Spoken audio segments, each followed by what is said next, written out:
Elə insanlarla oturun durun ki, onlar həsəd edən insanlar deyirlər. Həsəd aparan insanlar deyirlər. Xeyirxah insanlardır. Mən bilmirəm, həyatda elə dostlarınız var, yoxsa yoxdur, rəfiqələriniz var, yoxsa yoxdur xanımlara nisbət. Yoxdursa, nə pis. Böyle mənəvi bir dostluğunuz olsun da yanınızda. Hərdən gelin görüşün, oturun onunla söhbət edin. İşinizi saxlayın. Gedin oturun onunla görüşün.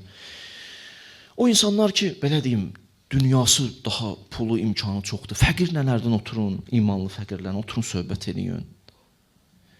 Pak insanlar olar ki, görsən onlarla oturursan adamla, elə hey xeyirxahlıqdan danışırlar. Elə insanlar olsun ətrafınızda. Elə insanları tapın. Elə insanlarla oturub durdunuz, onların ruhunun təsiri sizə var. Buna arxayın ola bilərsiniz. 100% səmin edirəm. Onun ruhunun təsiri sənə var. 100%. Mənəvi insanların insana təsiri var. Məsələn, Peyğəmbər haqqında bunu deyirlər. Deyirlər, Peyğəmbərlə oturan doymurdu. Niyə? Pak insana oturan adam doymaz. Adam var, sıxılırsan ona oturanda da. Adam var, doymursan ona oturanda. Deyir, səhabilər məclisi tərk eləmək istəmirdi. Çünki məclis elmlə, rəhmətlə, mərifətlə dolu idi. Peyğəmbər olan məclis belə olub. Hətta mən bir dənə Peyğəmbərdən söz deyim sizə. Quranda ayət buyurur: "Və mə kənəllah liyuazzibəhum və əntə fihim və mə kənəllah muazzibəhum və hum yəstəğfirun." Bir yerə bəla göndərmək istəsəm, iki şeyə görə göndərmərəm. Nəyə görə? Bir baxaram, görəm, orada oturanlar istiğfar edir, tövbə edirlər. Gələcəkdi ya bəla, saxladım. Bəlkə də özü eləmir, aynı istiğfar, yanındakı edir axı. Ona da gəlmir bəla.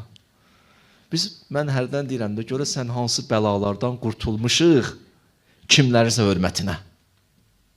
Mən hərdən deyirəm bunu. Olanın da qədrini bəzi vaxtlar bilmirik. Kimlərisə görə qurtulmuşuq, vallah. Hətta bəzi vaxtlar evdə o balan var, övladun, Quran oxuyan övladun. Hədislərdə oxumuşam. Ona görə evə bəla gəlmiş. Görürsən, o uşağın hörmətini sındırırlar, amma ona görə ev qorunur. Bəla gəlmir. O evdə qoca ağsaqqal var, yaşlı. Allah bu ağsaqqallarımızı hifz eləsin. O ağsaqqalların hörmətini amma ibadət edənləri haqqında oxumuşam. Allah bəlanı göndərmir. Onlar nəfəsinə görə. Nəinki evinə ya məntəqəyə. Allah qoruyur. Ayə bilsin nədir? Ayə buyurur, Peyğəmbər Allah buyurur ki, deyir ki, ya Rəsulallah, sən varsan deyənə bəla göndərmirəm. Bir. Orada ikinci nəyi? Bəlanı nədən sığortalı? Nə sığortalı? İki. İstiğfar eləyənlər var, tövbə eləyənlər, ona görə bəla göndərmirəm. Deməli, bəzi vaxtlar pak insanlar olmalıdır yanımızda ki, qorusun olar bizi. Ona görə deyirəm, mən dünyavuz üçün də lazımdır. Saxlayın da olar möhkəm. O səbəb olur ki, sənin ailəndən bəla uzaqlaşır. Bəla uzaqlaşır. Çünki Peyğəmbər özü pak idi, həm də pak eləyir. Pak insandır axı. Ətrafında paklayır. Quranda Peyğəmbərimiz haqqında neçə dənə söz var. Qoy onların deyim bir-bir. Peyğəmbərin işləri nə idi? Bir. Yatlu aleyhim ayatihi. Görüşərdi bəzi sahabələrə, tilavət eləyərdi ayələri. Ayə deyərdi. Ayə. Dünən bir yerə çıxış edim, bunu dedim. Burada deyim sizin üçün. Hərə elə bir durumda olur ki, bəzi vaxtlar ona uyğun ayəni oxusun, rahatlaşır. 1000 dənə çətinliyi olan adamdır ya, belə ona uyğun bir dənə ayə tap, bir yaxşı dediyim ayə. Allaha sığın, mən səndənəm. Onu oxusan rahatlaşır. Yəni istəyirəm deyim, hərəyə bir dənə lazım olan ayə var, onu oxumaq lazım. Biz bəzi vaxtlar kimə nə gəldi, hansı ayəni bilirik, oxuyuruq, danışırıq. Hələ kim nə oxuyub gəlir danışır.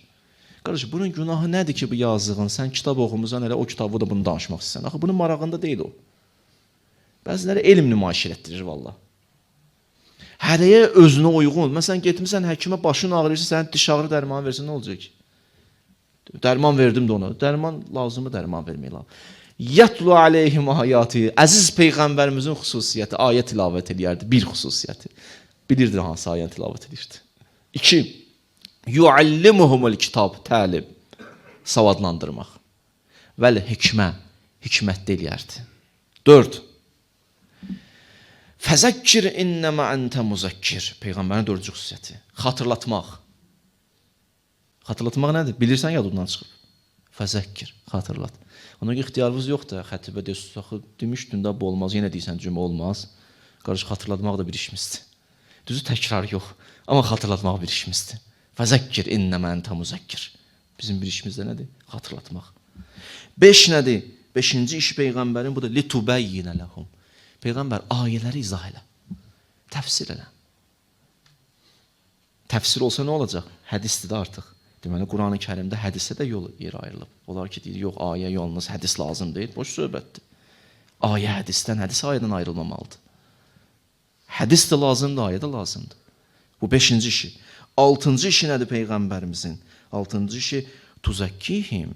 Paklayırsan sən cəmiyyəti. Bir neçə dənə işi qaldı, onu demirəm. Tuzakkihim. Sizin də bir işiniz bu olmalıdır. Yalnız danışmamalıyıq, həm də paklamalıyıq cəmiyyətimizi, ətrafımızı. Deyəsən, necə eləyim, axı, mən paklayım? Paklanması on, paklaya bilmərsən ki. İstiğfar eləməlisən, Allahdan bağışlanmaq istəməlisən.